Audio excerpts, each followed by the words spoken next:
Good morning बच्चों। तो आज कल आपको बताया था कि आज अपन ठीक है अपने YouTube चैनल सामोता क्लासेज पर लेकर के आए हैं सामान्य विज्ञान। ठीक है दोस्तों, क्या सामान्य विज्ञान।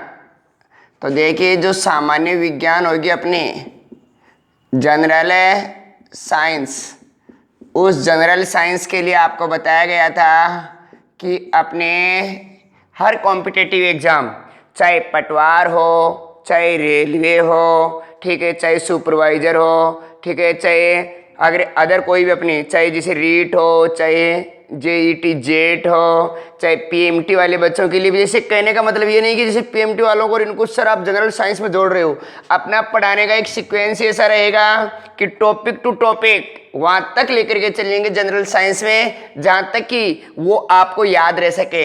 ऐसे नहीं कि जैसे अगर अपने को कोई क्वेश्चन बनाए और आप जैसे क्या करते हो क्वेश्चन से याद कर लेते हो, जैसे 1-2 दिन 5-10 दिन तो याद रहता है और 10 दिन बाद में फिर से भूल जाते हो। ऐसा नहीं, अपने जो जनरल साइंस के जितने टॉपिक बनाए गए हैं उनको अपन क्या करेंगे, सिक्वेंसली पढ़ेंगे, जिससे आपको परमानेंट क्या रहे दोस्तों, याद रहे। ठीक है ना।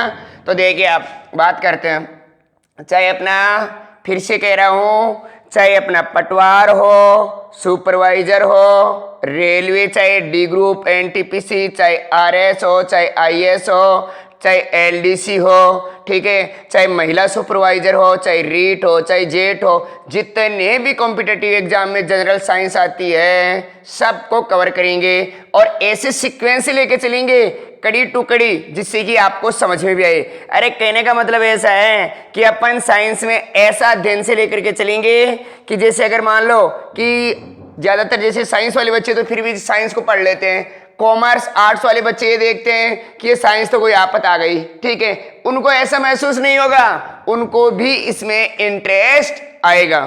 ठीक है दोस्तों। अब देखिए पहले बात तो अपन ये कर लेते हैं, देखो सामान्य विज्ञान यानी जिस विज्ञान में अपन किसका बात करेंगे, सामान्य बातों का। और वो सामान्य बात कौन सी होंगी, जो अपने दैनिक जीवन से संबंधित होंगी। ओके दोस्तों, जैसे अगर मान लो राजनीति विज्ञान, जिसमें राजनीति से संबंधित बातें करोगे, ठीक है ना। तो इसका मतलब मैं ये कहूं कि जैसे अगर आप बोलते हो ना अलग अलग साइंस की ब्रांच है, तो इस विज्ञान में आपको क्या पढ़ना है, सामान्य बातें। और वो सामान्य बातें भी कौन सी पढ़नी है, जो अपने दैनिक जीवन में काम आती हैं। ठीक है दोस्तों, तो मैंने कल कहा था इसकी तीनों ब्रांचों का अध्ययन करना अपने को। कौन कौन सी, जीव विज्ञान, जीव विज्ञान जिसको आप क्या बोलते हो, बायोलॉजी, रसायन विज्ञान जिसको आप बोलते हो केमिस्ट्री, और भौतिक विज्ञान, भौतिक विज्ञान, फिजिक्स, इन तीनों का अध्ययन करना है दोस्तों। तो यानी अपने को और भी, जैसे ये नहीं है ये तो मुख्य, इसके अलावा जैसे इससे रिलेटेड आपको और भी, जैसे अगर मान लो अपने प्रौद्योगिकी विज्ञान है उसके टॉपिक भी बताए जाएंगे, कृषि विज्ञान से रिलेटेड क्वेश्चन आते हैं वो भी आपको बताए जाएंगे। लेकिन मेन पार्ट 3 है, जीव विज्ञान बायोलॉजी, रसायन विज्ञान केमिस्ट्री, और भौतिक विज्ञान फिजिक्स। ठीक है दोस्तों, तो अपने को ये 3 पहलू, इसके अलावा जो अपने को अंतरिक्ष वाले, कृषि वाले और ये टॉपिक आते हैं उनका और अध्ययन करेंगे। ओके दोस्तों, तो अब सबसे पहले अपन बात करते हैं जीव विज्ञान की। ठीक है, तो देखिए दोस्तों जीव विज्ञान की बात करते हैं।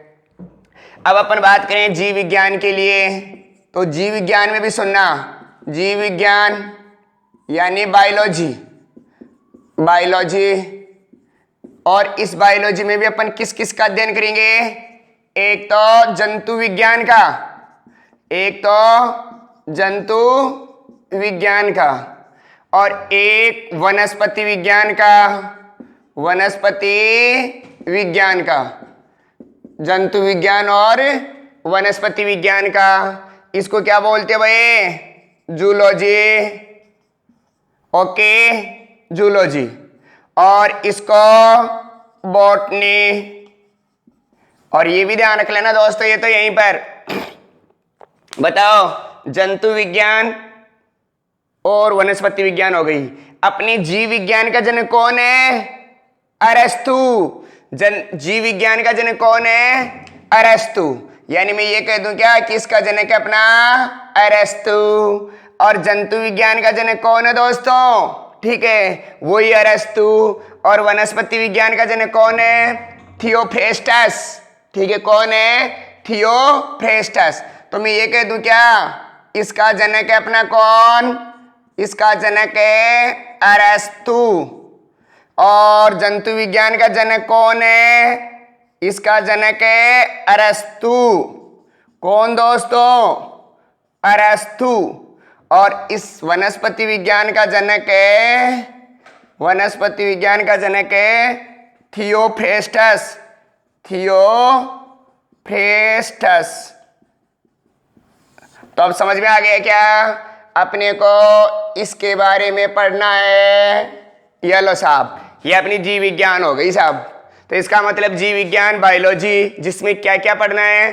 जंतु विज्ञान और वनस्पति विज्ञान, यानी जूलॉजी और बॉटनी। जीव विज्ञान का जनक कौन है? अरस्तु। जंतु विज्ञान का जनक अरस्तु। वनस्पति विज्ञान का जनक थियोफ्रेस्टस। क्लियर है दोस्तों? अब सुनो, यानी यहाँ तो जंतु को पढ़ना है, यानी मनुष्य का पढ़ना है, या वनस्पति विज्ञान यानी पेड़ पौधों का पढ़ना है। तो सुन लो दोस्तों, इस जीव विज्ञान में एक तो अपने को जंतु के बारे में पढ़ना है, अपना मनुष्य भी तो इसी में आएगा ना, और एक पढ़ना है पेड़ पौधों के बारे में। क्लियर है? पहला क्वेश्चन क्या बना? जीव विज्ञान का जनक अरस्तु, जंतु विज्ञान का जनक अरस्तु, वनस्पति विज्ञान का जनक थियोफ्रेस्टस। लेकिन इस जीव विज्ञान में सबसे पहले अपन क्या पढ़ेंगे? जंतु विज्ञान। और जंतु विज्ञान में भी सबसे इंपॉर्टेंट पार्ट पढ़ेंगे अपन इसका, यानी जो तंत्र। क्योंकि जैसे अगर मान लो अपन मानव शरीर है, तो मानव शरीर का यानी अपनी जीव विज्ञान और जीव विज्ञान का सबसे, ठीक है, लेंथी टॉपिक है सिस्टम, तंत्र। क्योंकि जैसे अपने शरीर में जैसे अगर मान लो ग्रंथियां हैं, तो अपन सबसे पहले पढ़ेंगे ग्रंथियां, फिर पढ़ेंगे पाचन तंत्र, फिर पढ़ेंगे श्वसन तंत्र, फिर पढ़ेंगे उत्सर्जन तंत्र, फिर पढ़ेंगे तंत्रिका तंत्र। तो कहने का मतलब यह है कि जैसे अपन कोई भी गाइड देखते हैं, और अगर मान लो उसके अंदर ये तंत्र दिखाई देते हैं और अपन को लगता है कि तो बहुत ही हार्ड है, हार्ड नहीं है दोस्तों, ठीक है, बहुत इजी है। ठीक है, बस अपने को एक सीक्वेंसली चीज समझ में नहीं आई, तो आज अपन उस सीक्वेंस को लेके चलते हैं। तो आपको बता दिया अपना जीव विज्ञान में जंतु विज्ञान का सबसे बड़ा टॉपिक कौन सा? तंत्र वाला, जिसमें सबसे पहले अपन क्या पढ़ेंगे? ग्रंथियां। ग्रंथियों के पश्चात, ठीक है, कौन सा? पाचन तंत्र, श्वसन तंत्र, उत्सर्जन तंत्र और तंत्रिका तंत्र। जब अपन ये क्या कर लेंगे? तंत्र पढ़ लेंगे, तो यानी अपनी जंतु विज्ञान का मैक्सिमम यानी बड़ा पार्ट क्या हो जाएगा? क्लियर हो जाएगा अपने को, और तब तक अपने को इंटरेस्ट भी आ जाएगा। ठीक है, चलिए देखो सुनो। तो देखिए दोस्तों, अब बात करते हैं अपन ग्रंथियों के बारे में। तो पहले मैं आपको बात कह रहा हूं ग्रंथियां। सुनिए दोस्तों, अपना ग्रंथियां, ग्लैंड्स। देखिए दोस्तों, ग्रंथियों के बारे में अपन देखेंगे। तो ग्रंथियों के बारे में अगर अपन देखेंगे तो सुनना, ग्रंथियों के लिए देखिए दोस्तों, सबसे पहले अपन बात ये करेंगे कि ग्रंथियां क्या होती है। ठीक है, तो देखिए दोस्तों, ग्रंथियां होती क्या हैं? ये कोशिकाओं का, यानी कोशिकाओं का कोई ऐसा समूह हो जो तरल पदार्थों का स्राव करे। बताओ, ग्रंथियां किसको कहेंगे? यानी अपने शरीर में कोशिकाओं का ऐसा समूह हो जो क्या करे? तरल पदार्थों का स्राव करे। क्या कहलाएगा? ग्रंथियां। ठीक है दोस्तों, तो यानी मैं ये कह दूं क्या? ठीक है भाई, कोशिकाओं का ऐसा समूह है, कोशिकाओं का ऐसा समूह है, कोशिकाओं का ऐसा समूह है जो तरल पदार्थों का स्राव करे। ठीक है दोस्तों, उसको अपन क्या बोलेंगे? ग्रंथियां। क्लियर है? अब बात आ गई कि कोशिका क्या है। इस कोशिका को अपन अलग से लेंगे। ठीक है भाई, जीवन की आधारभूत इकाई कोशिका ही होती है। ठीक है, तो याद रखना, इसको अपन है ना कोशिका को अलग से टॉपिक लेंगे, यानी अपने सेल को। ठीक है, अब देखिए, जो ये अपने पास में ग्रंथियां हैं, ये कितने प्रकार की पढ़नी है? भाई मैंने कहा ना कि कोशिकाओं का ऐसा समूह है जो तरल पदार्थों का स्राव करे या तरल पदार्थों का स्रावण करे। तो जो तरल पदार्थों का स्राव करेगा उसको अपन क्या बोलेंगे? ग्रंथियां। ग्रंथियां कितने प्रकार की पढ़नी है अपने को? 3 प्रकार की पढ़नी है। एक तो अंतःस्रावी ग्रंथि, एक तो पढ़नी है अपने को अंतःस्रावी ग्रंथि। ठीक है दोस्तों, एक पढ़नी है अपने को यानी ये तो अंतःस्रावी ग्रंथियां। एक पढ़ना अपने को बहिस्रावी ग्रंथियां, बहिस्रावी ग्रंथियां, और एक पढ़ना अपने को मिश्रित। ये 3 पढ़नी है अपने को। तो इसका मतलब दोस्तों सुन लो भाई, ग्रंथियों में अपने को कितनी पढ़नी है? 3 पढ़नी है। एक तो अंतःस्रावी ग्रंथियां, एक बहिस्रावी ग्रंथियां और एक मिश्रित ग्रंथियां। ठीक है ना? तो ये तीनों पढ़नी है। क्लियर है? तो पहले तो बताओ ग्रंथियां क्या होगी रे? कोशिकाओं का ऐसा समूह है जो तरल पदार्थों का स्राव करे। ठीक है, फिर इसके प्रकार, इनमें तीनों में अंतःस्रावी ग्रंथियां पढ़नी है, बहिस्रावी और मिश्रित। तो अब सबसे पहले किसकी बात करेंगे अपन? अंतःस्रावी, यानी एक तो पढ़नी अपने को अंतःस्रावी ग्रंथि, एक बहिस्रावी और एक मिश्रित। ठीक है दोस्तों, तो सबसे पहले अपन बात करते हैं अंतःस्रावी ग्रंथियों की, और मैं पहले इसको समझा रहा हूं, अच्छी तरह समझना। अगर आपको समझ में आता है तो अपन आगे बात करेंगे, अन्यथा नहीं। तो सुनो, देखिए दोस्तों, मैं ये कहूंगा अगर आपको अंतःस्रावी ग्रंथियों की बात करनी है अपने को, अंतःस्रावी ग्रंथियां, अंतःस्रावी ग्रंथियां। तो देखिए दोस्तों, अंतःस्रावी ग्रंथियों के लिए मुझे बताओ, आप देखो पहले समझ लेते हैं फिर लिखेंगे। बताओ दोस्तों, अंतःस्रावी ग्रंथियां क्या होती हैं? किसको कहते हैं अंतःस्रावी ग्रंथियां? तो याद रखना भाई, अंतःस्रावी ग्रंथियां किसको कहेंगे? ऐसी ग्रंथियां जो तरल पदार्थ के रूप में किसका स्राव करे? हार्मोन का। अरे भाई, ऐसी ग्रंथियां हो जो तरल पदार्थ के रूप में किसका स्राव करे? हार्मोन का। तो वो क्या कहलाएगी? अंतःस्रावी ग्रंथियां कहलाएंगी। और याद रखना, इन ग्रंथियों में कोई नलिकाकार संरचना नहीं पाई जाती है। यानी जो अंतःस्रावी ग्रंथियां है ना, इन ग्रंथियों में कोई नलिकाकार संरचना नहीं पाई जाती है, इसलिए अपन इनको क्या बोलते हैं? नलिका विहीन ग्रंथि। क्या बोलते हैं? नलिका विहीन ग्रंथि भी कहते हैं। और याद रखना, ये ग्रंथियां अपना जो तरल पदार्थ होता है ना इन ग्रंथियों का, ये ग्रंथियां अपने तरल को रक्त के माध्यम से क्या करती हैं? शरीर में संचरित करती हैं। ठीक है भाई, ये ग्रंथियां अपने तरल को रक्त के माध्यम से क्या करती हैं? शरीर में संचरित करती हैं। और याद रखना, ये ग्रंथियां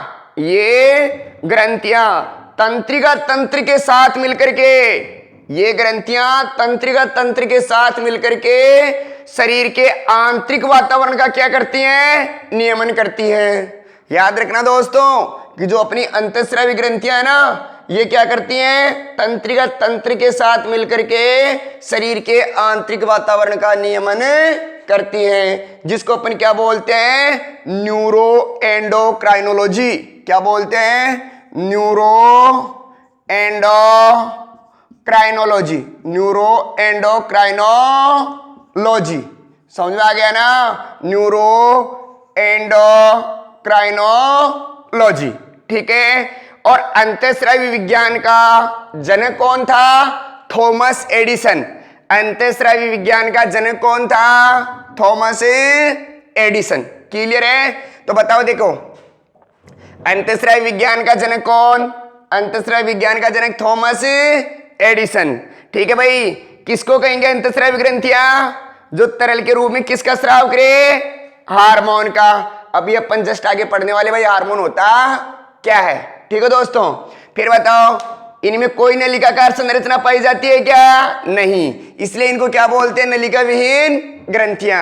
और बताओ, ये ग्रंथियां अपने तरल को रक्त के माध्यम से क्या करती है? शरीर में संचरित करती हैं। और ये ग्रंथियां है ना, तंत्रिका तंत्र के साथ मिलकर के शरीर के आंतरिक वातावरण का नियमन करती हैं, इसलिए अपन इनको क्या बोलते हैं, न्यूरो एंडोक्राइनोलॉजी, जिसे क्या बोलते हैं भाई, न्यूरो एंडोक्राइनोलॉजी। बताओ ये बात समझ में आई कि नहीं आई? तो अब पहले ये जानना भी तो जरूरी हो गया ना कि अपने कहा कि ऐसी ग्रंथियां जो तरल के रूप में हार्मोन का स्रावण करे, तो यह हार्मोन क्या होता है, तो इसको मतलब इसके पश्चात अपन क्या देखते हैं, हार्मोन। लेकिन पहले लिख डालो बच्चों, तो लिख डालो ये दो शब्द, ठीक है, लिखो बच्चों। सबसे पहले अंतःस्रावी विज्ञान का जनक, अंतःस्रावी विज्ञान का जनक, अंतःस्रावी विज्ञान का जनक कौन है, थॉमस एडिसन। कौन है दोस्तों, थॉमस एडिसन। ओके, अब बता मुझे, कहेंगे किसको भाई, यानी ऐसी ग्रंथियां जो तरल के रूप में क्या करे, हार्मोन का स्रावण, तरल के रूप में हार्मोन का स्रावण करे, हार्मोन का स्रावण करे, वो क्या कहलाएगी दोस्तों, क्या कहलाएगी, अंतःस्रावी ग्रंथियां। बताओ इनमें नलिकाकार संरचनाएं पाई जाती हैं क्या, नहीं, तो याद रखना इनमें नलिकाकार संरचना या नलिकाकार संरचनाएं नहीं पाई जाती, नहीं पाई जाती हैं, नहीं पाई जाती हैं, इसलिए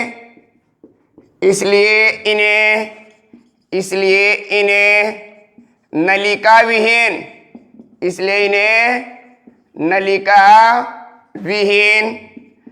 ग्रंथियां कहा जाता है, नलिका विहीन ग्रंथियां कहा जाता है, नलिका विहीन ग्रंथियां कहा जाता है।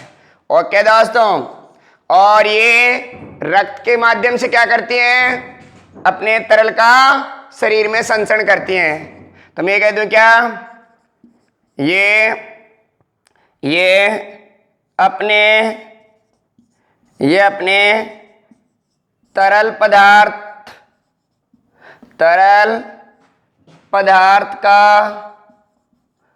पदार्थ का रक्त के माध्यम से शरीर में संचरण करती हैं। यह अपने तरल पदार्थ का रक्त के माध्यम से शरीर में संचरण या संचरण करती हैं। ओके दोस्तों, और याद रखना, बताओ भाई, ये तंत्रिका तंत्र, ये ग्रंथियां ना, यानी अंतःस्रावी ग्रंथियां, ये तंत्रिका तंत्र के साथ मिलकर के क्या करते हैं, शरीर के आंतरिक वातावरण का नियमन करती हैं, जिसको क्या बोलते हैं, न्यूरो एंडोक्राइनोलॉजी। ये ग्रंथियां तंत्रिका तंत्र के साथ मिलकर तंत्रिका तंत्र के साथ मिलकर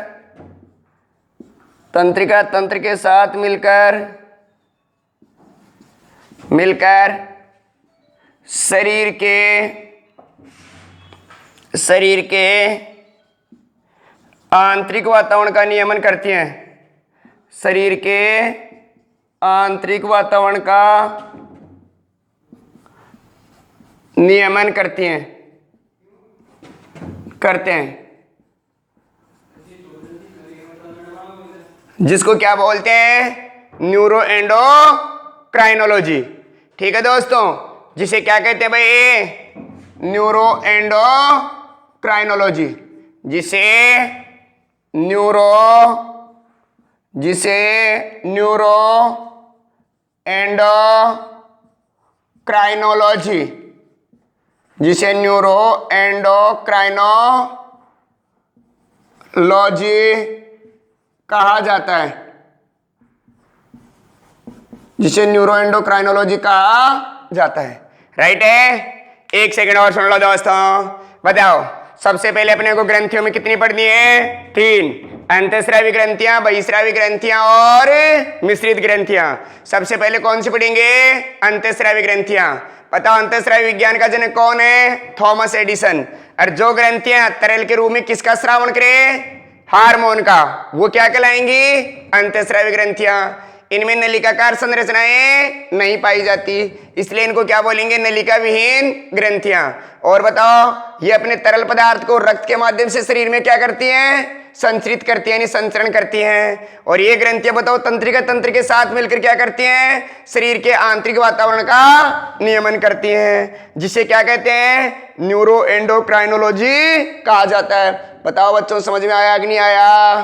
किसी को कंफ्यूज है क्या? नहीं है ना? चलो, अब इसका मतलब परिभाषा में अपने क्या लिखा है? ऐसी ग्रंथियां जो तरल के रूप में हार्मोन का स्रावण करे। तो इसका मतलब ये तो आना चाहिए ना कि अपने को हार्मोन होता है क्या है। तो अब अपन बात करते हैं किसकी? हार्मोन की। तो सुनो दोस्तों, अब अपन बात करते हैं हार्मोन के लिए कि हार्मोन क्या होता है। देखिए, अपन बात करते हैं भाई हार्मोन के लिए। तो देखिए दोस्तों, अब बात करेंगे किसकी? हार्मोन की। तो सुन लो कि हार्मोन क्या होता है, इसकी बात करनी है। देखो, हार्मोन क्या होता है? कोई ऐसा रासायनिक पदार्थ हो, कोई ऐसा रासायनिक पदार्थ हो जो किस किस से? प्रोटीन, एमिनो अम्ल, वसा, वसीय अम्ल और स्टेरॉइड प्रकृति का होता है। तो यानी ऐसे रासायनिक पदार्थ जो किस किस के भाई?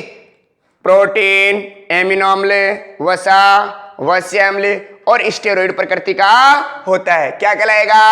हार्मोन। ठीक है ना? क्या कहलाएगा? हार्मोन कहलाएगा। अरे बताओ, हाँ ये तो पता लग गया ना। पहला खोजा गया हार्मोन कौन सा था? सीक्रेटिन। पहला खोजा गया हार्मोन कौन सा था? सीक्रेटिन। और हार्मोन किसका काम करते हैं? संदेश वाहक का। हार्मोन किसका काम करते हैं? संदेश वाहक का। और हार्मोन शब्द किसने दिया था? बताओ, स्टारलिंग ने। तो अभी मैं आपको क्या लिखूंगा बताओ दोस्तों? बताओ कि ऐसा रासायनिक पदार्थ जो प्रोटीन, एमिनो अम्ल, वसा, वसीय अम्ल और स्टेरॉइड प्रकृति के होते हैं, क्या कहलाएंगे? हार्मोन। हार्मोन किसका काम करते हैं? संदेशवाहक का। ठीक है ना? पहला खोजा गया हार्मोन कौन सा था? सीक्रेटिन। और बताओ, हार्मोन शब्द किसने दिया था? स्टारलिंग ने। ओके दोस्तों, तो देखिए इधर सोचो, मैं ये कहूं क्या तुम्हारे को? ऐसे रासायनिक पदार्थ, ऐसे रासायनिक पदार्थ, ऐसे रासायनिक पदार्थ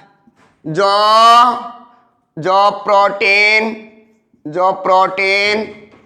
एमिनो अम्ल, प्रोटीन, एमिनो अम्ल, वसा, वसीय अम्ल एवं स्टेरॉइड प्रकृति के होते हैं। स्टेरॉइड प्रकृति के होते हैं, उसे हार्मोन कहते हैं। हार्मोन कहते हैं। ठीक है भाई? बताओ, हाँ हार्मोन शब्द किसने दिया था? स्टारलिंग ने। हार्मोन शब्द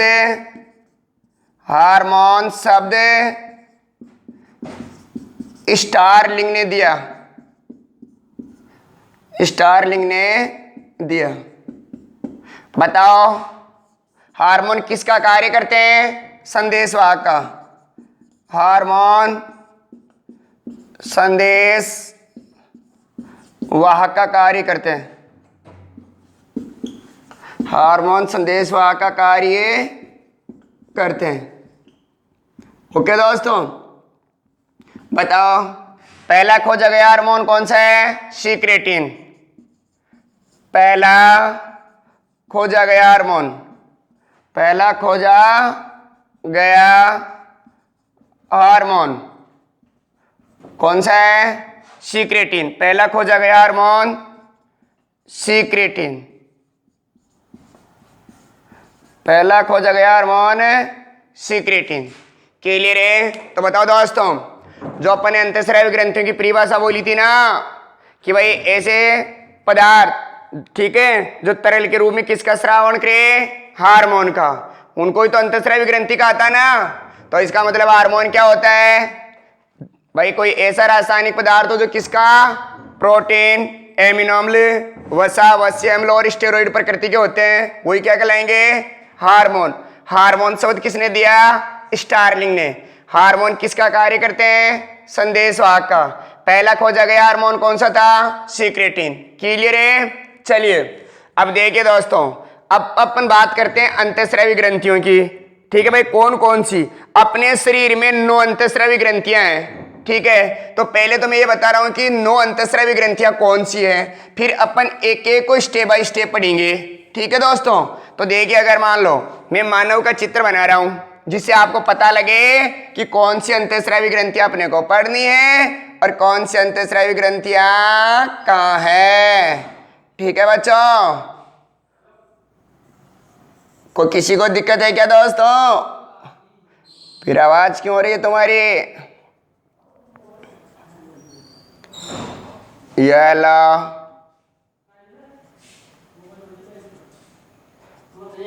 ये तो इधर हाथ वाला पोर्शन बना रहा हूं, अरे मान लेना।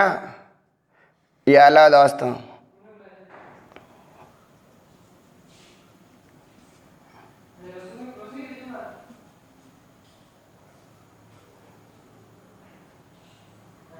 ये ला,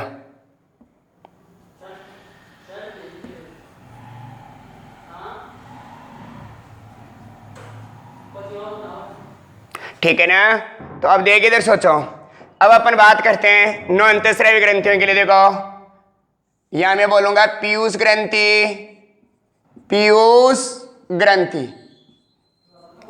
एक अपने को पढ़नी है पीनियल ग्रंथि, पीनियल ग्रंथि। ओके, यहां है थायराइड ग्रंथि, थायराइड ग्रंथि। थायराइड के पास ही क्या है, पैराथायराइड ग्रंथि, पैराथायराइड ग्रंथि, पैराथायराइड ग्रंथि। और फिर यहां पर अपने थाइमस ग्रंथि, थाइमस ग्रंथि। और फिर याद रखना यहां पर अपने एक अग्न्याशय ग्रंथि, अग्न्याशय ग्रंथि, अग्न्याशय, अग्न्याशय ग्रंथि, समझाओगे ना, ग्रंथि लिखने की जरूरत नहीं है। और यहां पर अपने एड्रिनल ग्रंथि, कौन सी दोस्तों, एड्रिनल ग्रंथि, एड्रिनल ग्रंथि। अरे इस एड्रिनल को ही क्या बोलते हैं, अधिवर्का ग्रंथि, अधिवर्का के ग्रंथि। और यहां पर अपने जनन ग्रंथि, जनन ग्रंथि। और याद रखना जनन ग्रंथि में अपन मेल में तो क्या पढ़ेंगे, मेल यानी पुरुष में तो क्या रे, वर्षण, पुरुष में तो वर्षण। और फीमेल मादा में क्या पढ़ेंगे, अंडाशय, मादा में क्या पढ़ेंगे, अंडाशय।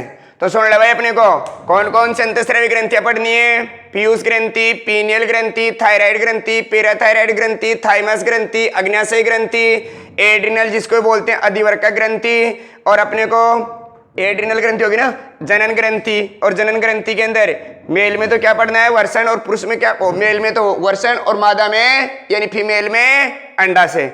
बताओ दोस्तों समझ में आया कि नहीं आया, क्लियर है ना। तो इनका कल अपन विस्तृत पढ़ेंगे, लेकिन सुनो अभी आपके लिए कल से ना याद रखना कॉम्पिटेटिव के इसके साथ में तुम्हारे को बहुत जटिल, सभी बच्चों के कमेंट आ रहे हैं कि सर करंट जीके तो बहुत ही टफ लगता है। अरे करंट जीके भी टफ नहीं है, कल से आपके लिए करंट जीके का भी है ना वीडियो लेके आ रहे हैं, आप देखना, आपको तुरंत यहाँ की यहाँ याद करवा दूंगा। और अगर आपको यहाँ याद नहीं होता तो मेरे को फिर कमेंट करके बताना कि सर यहाँ की यहाँ याद नहीं होता। जय हिंद।